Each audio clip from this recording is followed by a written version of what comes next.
Bonjour Florence, Bonjour, bonjour, bonjour. et ravie de J'aime vous beaucoup. recevoir, de vous recevoir dans ce live du bol, le live du jeudi. C'est un live où on parle de créativité, où on parle de céramique, et donc c'est pour ça que je suis ravie de vous recevoir. J'ai consulté beaucoup de vos livres, et donc ravie de vous recevoir aujourd'hui. Je suis absolument ravie d'être là. En fait, votre demande ne pouvait pas mieux tomber parce que je suis dans ma période annuelle. J'ai une période annuelle de loisirs créatifs dont j'ai besoin pour, je pense, juste pour restaurer ma santé mentale et je suis en plein dedans. Alors, je n'ai absolument pas votre talent, mais j'ai ce désir infernal de faire des choses avec mes doigts qui fait totalement partie de mon équilibre. Donc, vraiment, c'est un privilège d'être là dans cette communauté. Bon, ben, super. Alors, je vais commencer avec la première question. Donc, en attendant, je vous ai présenté. Donc, comme je disais, vous êtes exploratrice du bonheur.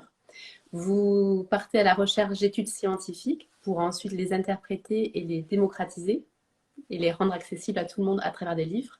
Et donc, les trois livres les plus connus que moi j'ai consultés, c'était Trois kiffs par jour, Power Patate et le dernier Bloom. Ouais, c'est ça. Donc, il y a beaucoup d'études qui proclament justement que la créativité rend heureux. Qu'en pensez-vous et pourquoi?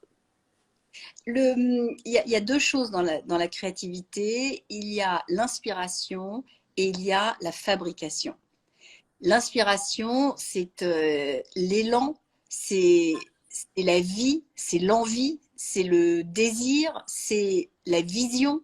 Donc, lorsque nous avons l'élan de fabriquer quelque chose, c'est que nous sommes portés. Alors, il y a une notion que j'adore parce que si on se dit qu'on est porté par ça, c'est vraiment un sujet qui me passionne, hein, la créativité. J'aime la notion qui est que nous serions visités par des muses.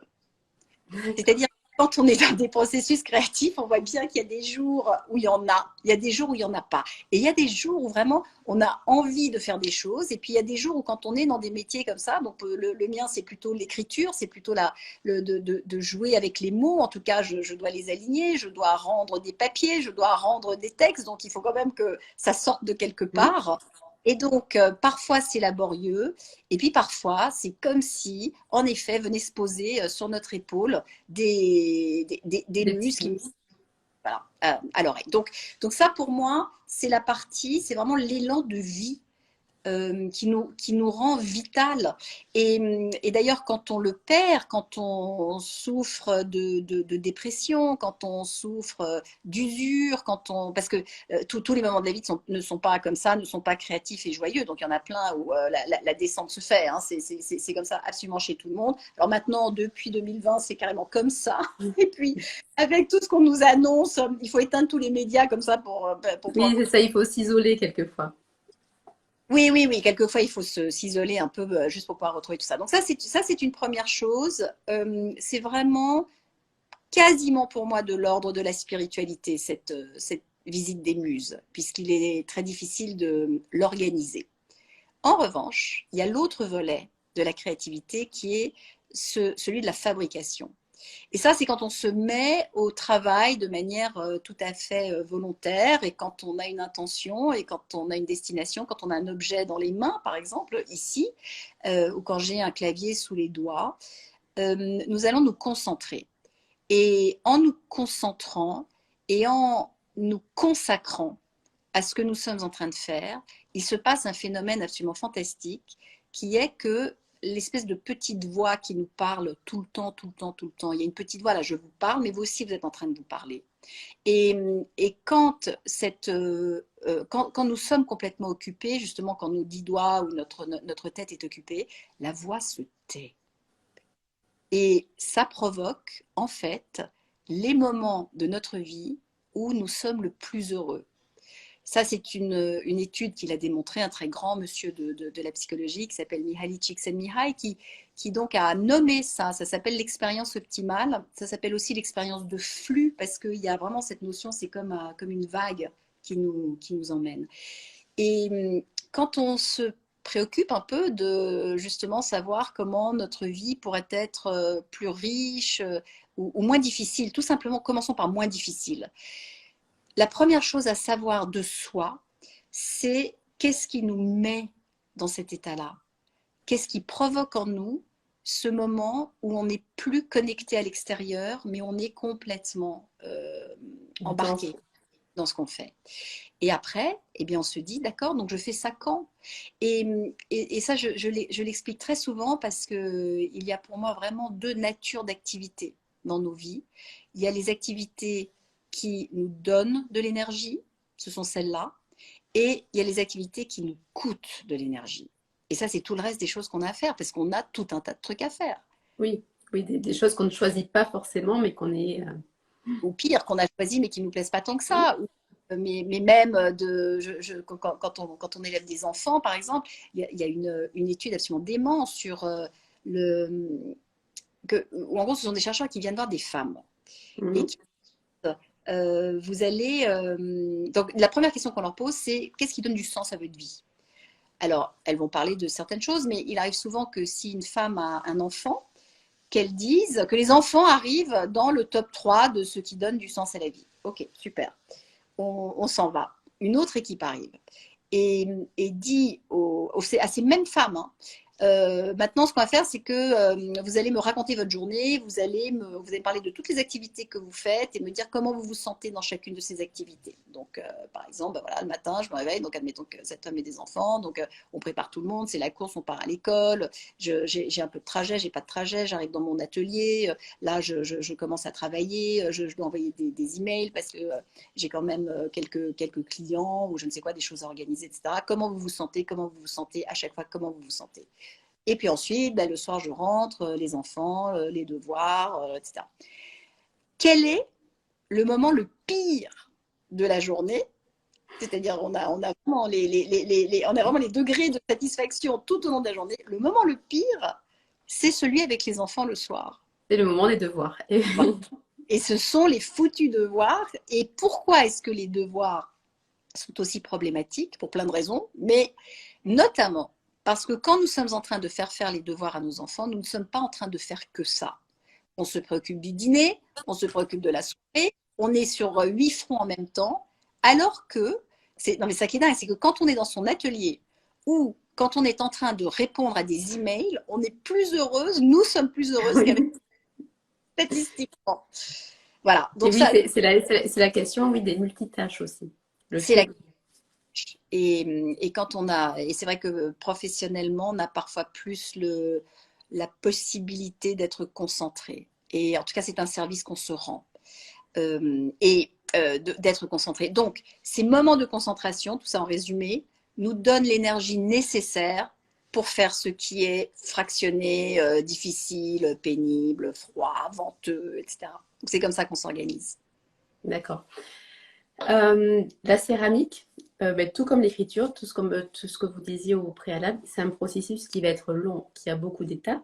Donc, il y a des étapes que le céramiste va aimer, c'est-à-dire par exemple la confection, et des étapes qui sont plus difficiles, qui sont moins agréables pour certains, et même c'est un processus dans la durée, c'est-à-dire qu'on va faire quelque chose un jour, on y revient une semaine après. Et comment faire en fait pour garder le plaisir de faire et le plaisir de cette créativité? Est-ce que vous avez des conseils, surtout pour ces parties en fait qui nous plaisent moins, pour ces parties plus rédhibitoires au final? Alors, l'équilibre dont je parlais à l'instant, c'est vraiment ça, c'est-à-dire combien vous faites de l'un, combien vous faites de l'autre. Et est-ce que de temps en temps, vous avez besoin de prendre une pause justement dans ces tâches qui sont, donc si je comprends bien, plutôt des tâches que de la création, pour faire quelque chose qui va vous ressourcer? Parce qu'on peut tout à fait appeler une copine pour avoir une discussion avec elle, et à ce moment-là, ça fait partie des choses qui vont nous faire du bien. Donc ça, c'est une chose que l'on peut faire. Ensuite, tout n'est pas fantastique dans ce que nous faisons. Et la seule façon de se sortir des choses pas fantastiques, il y en a une par exemple qui est ultra pas fantastique, c'est de sortir les poubelles. C'est ultra pas fantastique. Oui. Et bien, néanmoins, on a besoin de sortir les poubelles. Donc soit c'est insupportable, de sortir les poubelles, ça nous casse les pieds, on a froid, on n'a pas envie de le faire, et puis ça tombe toujours sur moi, donc c'est toujours il y a des enjeux de comptabilité dans le couple, dans la famille, etc. Donc sortir les poubelles, c'est vraiment absolu. Soit je me dis, en sortant la poubelle, mon petit déjeuner demain sera comme j'ai envie qu'il soit. Et quand je fais ça, je trouve du sens à quelque chose qui me casse les pieds. Donc, dans ce que fait le céramiste, au-delà du moment de la création, il y a un moment de consolidation, il y a probablement un moment de distribution, il y a un moment de peut-être de polissage ou de Oui. peaufinage. Après, tout comme dans l'écriture, je pense qu'on peut faire ce parallèle. Des fois, c'est un processus qui est long. C'est le fait Et de persévérer dans ce long moment de oui, création. oui, oui, c'est très long et tout dépend de son tempérament. Il y a des gens et des personnalités qui aiment que ce soit long, qui aiment que ce soit détaillé, qui aiment que ce soit profond.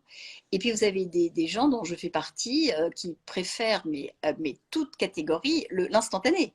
C'est-à-dire tout ce qui est instantané, je trouve ça pas.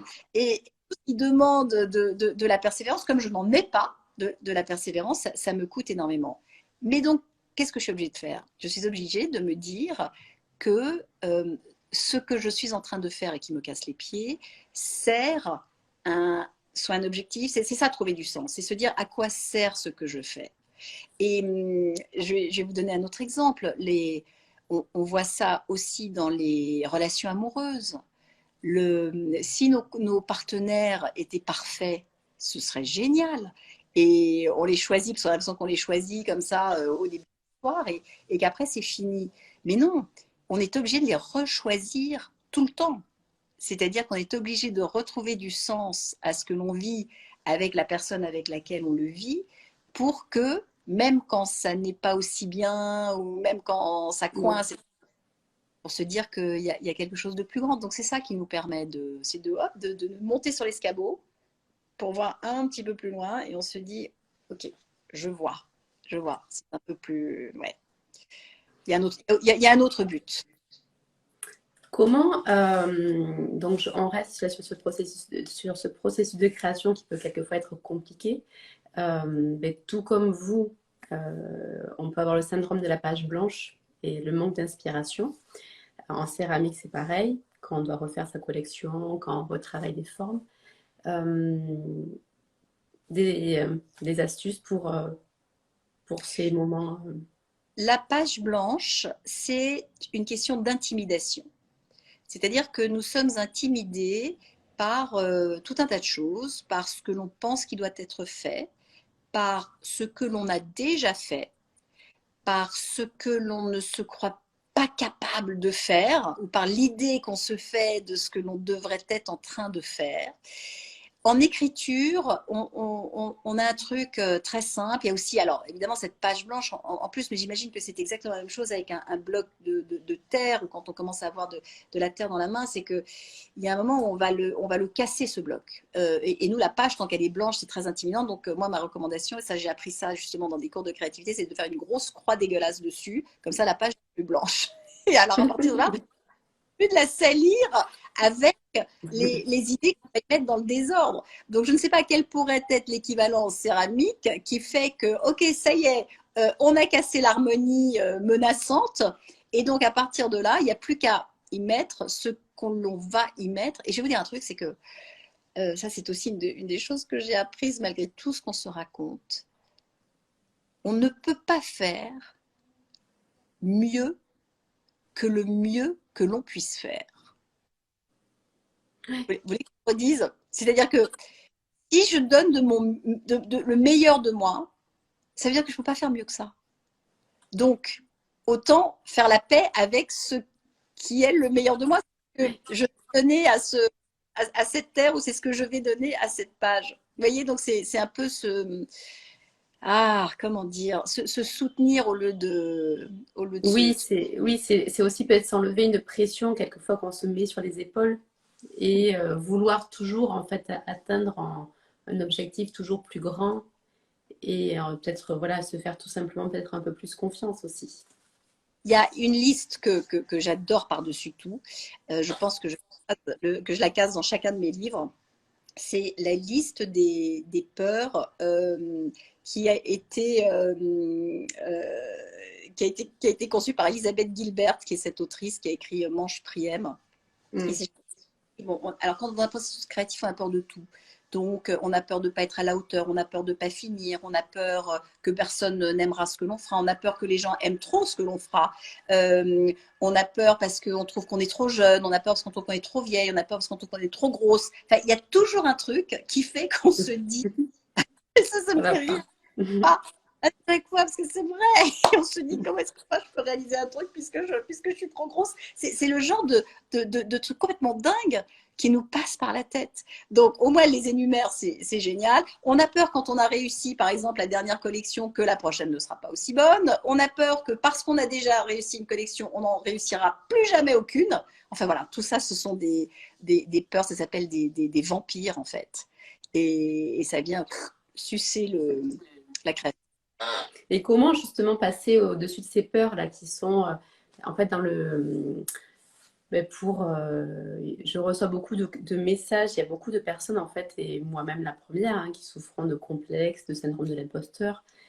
Comment y faire face? Eh bien, avec un bon petit point sur la réalité.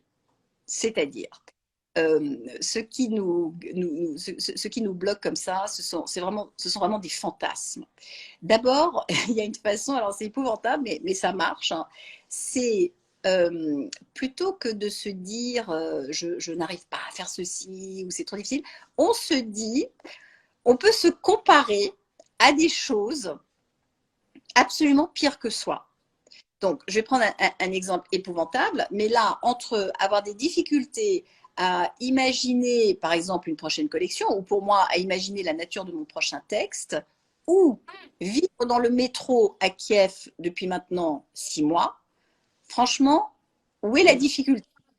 Et donc, c'est une façon, oui, mais notre cerveau est tellement bizarre qu'il est en général beaucoup plus rassuré par le fait de se dire que ça pourrait être pire que par l'idée d'imaginer que ça pourrait être mieux. Donc il faut se servir de ça, il faut se servir de cette nature que nous avons et d'imaginer peut-être les choses qu'on a déjà plantées ou qu'on a déjà voilà, qui nous ont déjà déçus en se disant de toute façon ce ne sera pas aussi pire que ça ne peut pas être aussi pire que ça, et finalement ça nous détend. Donc ce point de réalité, c'est vraiment une discussion avec soi-même. Et on est la seule à le faire. Parce que vous avez des gens qui vous disent, mais non, mais tu as du talent, mais tu l'as déjà fait. Et nous, on est là, on se dit, oui, oui, voilà, je l'ai déjà fait, mais ça ne veut pas dire que je vais pouvoir le refaire une fois de plus. Et c'est là où on se dit, c'est pas tant de l'imposture que du doute, ça s'appelle de l'optimisme, en fait, de faire confiance à ce que l'on a déjà fait et de se dire, parce que je l'ai déjà fait, je vais pouvoir le refaire. Donc, je n'ai pas besoin de prouver, non seulement au reste du monde, mais déjà à moi-même. Bon, en tout cas, déjà, merci pour tous ces conseils. C'est super et ce sont des vraies perles. Euh, donc, vous, comment est-ce que vous faites au quotidien pour travailler cette créativité, pour la faire perdurer? Donc, je me suis mise je ne sais pas, destin, dans mon circuit, je sais pas comment je me suis retrouvée là, mais en effet, ma créativité est plutôt intellectuelle. C'est-à-dire que c'est en effet d'absorber des informations, de les mouliner dans ma tête vous avez dit à sa sauce tout à l'heure, c'est exactement ça. Je retranscris tout. Mais au fond de moi, mon immense regret, enfin, je ne sais pas si c'est un regret, parce que vraiment j'essaye, je me débat, j'aurais absolument rêvé d'être une artiste pure. Et alors, je vais vous dire le fantasme et l'idée que je me fais d'une artiste pure. Donc, ce serait plutôt une artiste plasticienne, donc c'est vraiment de fabriquer des œuvres. J'ai l'illusion que les artistes plasticiens ou les peintres ou des gens comme vous sont traversés par une créativité qu'ils ne peuvent pas retenir, comme un flux qui les emporte. Et je me suis longtemps dit ça, notamment en sortant de l'adolescence. J'avais des copains qui étaient peintres et qui étaient étudiants aux Beaux-Arts, aux Arts Déco, etc. Et qui faisaient des choses fantastiques et qui voyageaient. Et je me disais, oh là là, mais moi, en fait, c'est ça la vie que je veux. J'aimerais être tellement possédée par une impulsion que je pourrais l'emmener partout où je vais. Et puis, j'ai fini par me rendre à l'évidence que donc ça n'allait pas être d'ordre créatif manuel, parce que vraiment les résultats sont assez décevants, mais que c'était cette curiosité qui était finalement ma forme artistique à moi, c'était d'aller me renseigner. Donc c'est ça mon job à moi. Mais je ne peux pas m'empêcher, pour alimenter tout ça, d'aller faire des tentatives manuelles. Donc il y a des choses que j'adore. J'adore broder, je mets la cuisine dans vraiment Ah, ça, oui. cette j'ai identifié que ça fait maintenant plusieurs années qu'à l'automne, j'éprouve le besoin d'aller confectionner des choses avec mes doigts. Donc là, je suis absolument émerveillée par un site internet qui s'appelle We Can Do, et qui propose des ateliers pour des gens comme moi, c'est-à-dire des gens qui n'y connaissent strictement rien. Et en un après-midi, on va ressortir avec peut-être en effet une poterie qu'on aura tournée. La semaine dernière, j'ai fait un kimono. Celle d'avant, j'ai Ah, fait de la peinture super. sur Oui, ça vous porcelaine. permet d'expérimenter tout un tas de savoir-faire, quoi. Ouais, ouais. Et de me retrouver dans des ateliers, dans des ateliers comme ça, d'artisans qui sont bourrés de talent, de passer cet après-midi avec eux ou avec elles. Donc, je suis allée apprendre à faire du pâté en croûte, j'ai été fabriquer un tapis, j'ai fait du tufting. C'était il y a 3 semaines. Et carrément, pour vous donner une petite confidence, l'année dernière, j'étais vraiment au fond du seau. Fond du seau.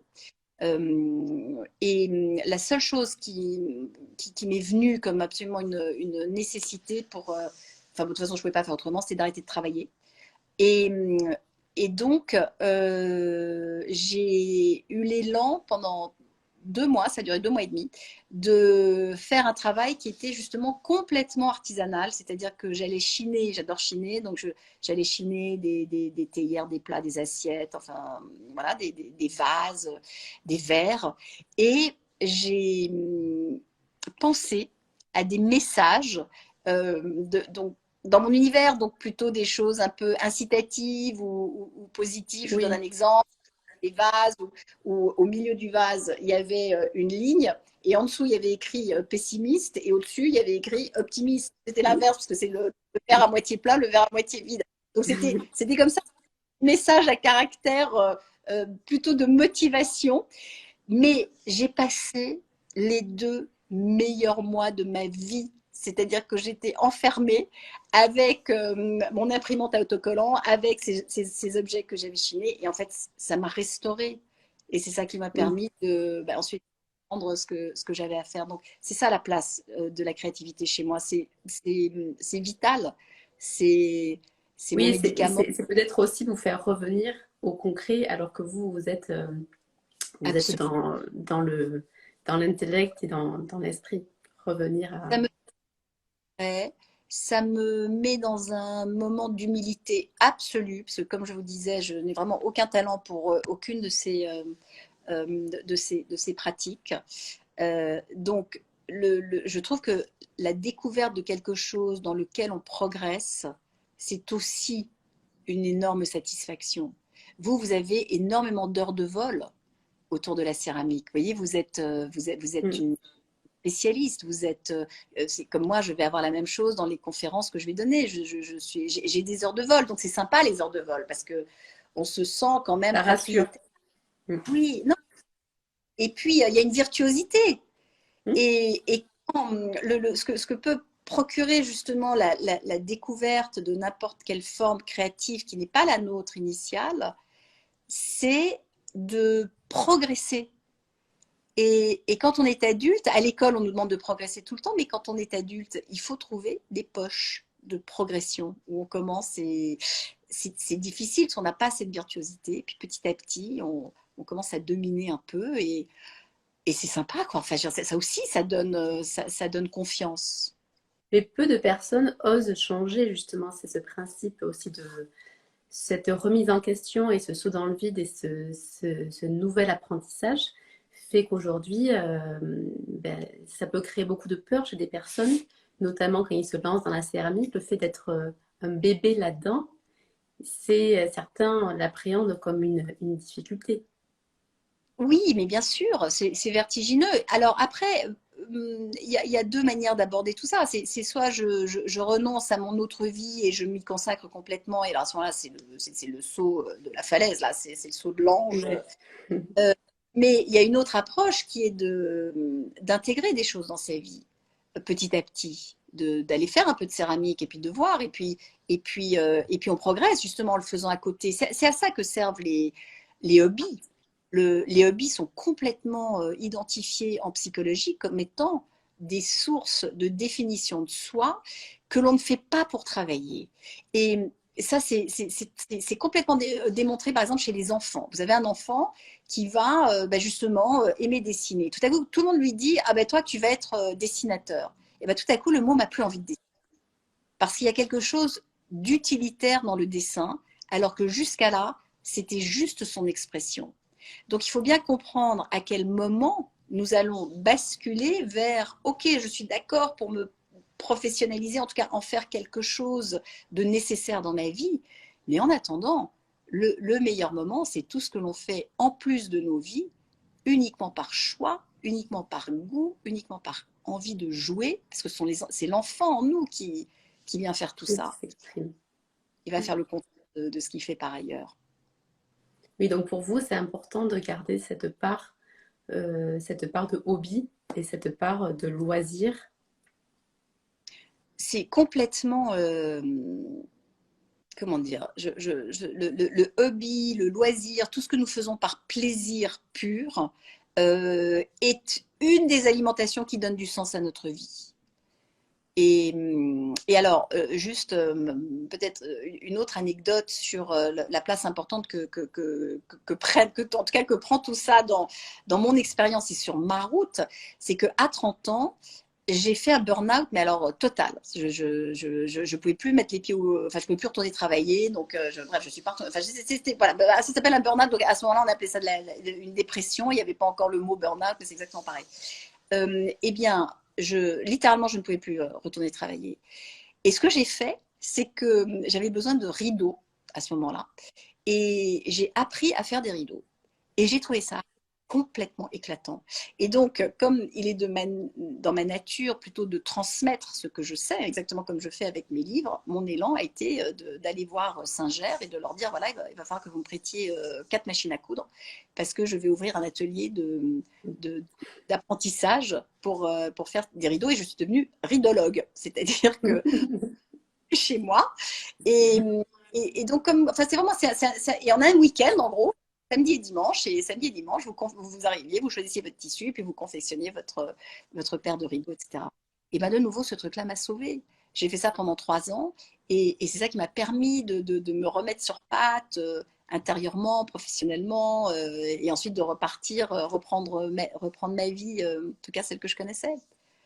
Ouais, Donc, c'est bien. donc on peut alterner des choses. Je vais vous poser une dernière question, après je vous laisserai partir. Et d'ailleurs, je voulais rebondir sur ça, sur le fait, oui, que la créativité peut faire du bien. J'avais reçu Baptiste Beaulieu dans un autre live comme ça pour parler de créativité. Et Baptiste Beaulieu a écrit un livre Voilà. ben, justement sur la céramique. Et, euh, et donc il disait, alors je sais pas, vous m'entendez toujours? Vous m'entendez Non, ou là, ça a je vous entendais coupé? pas. Là, j'ai l'impression que je vous réentends. Ah, donc là Ça je avait disais coupé. oui. Est-ce que vous pouvez répéter la question?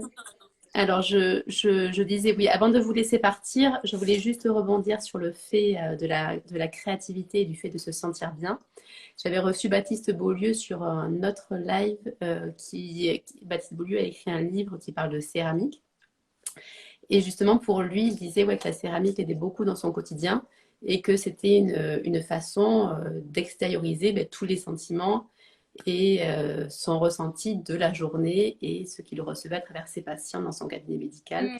et tout ça. Et donc, dernière question, après je vous laisse partir, c'était, à votre avis, est-ce que le fait de procrastiner fait partie du processus de création? C'est une question qui vient d'être posée. La réponse est oui.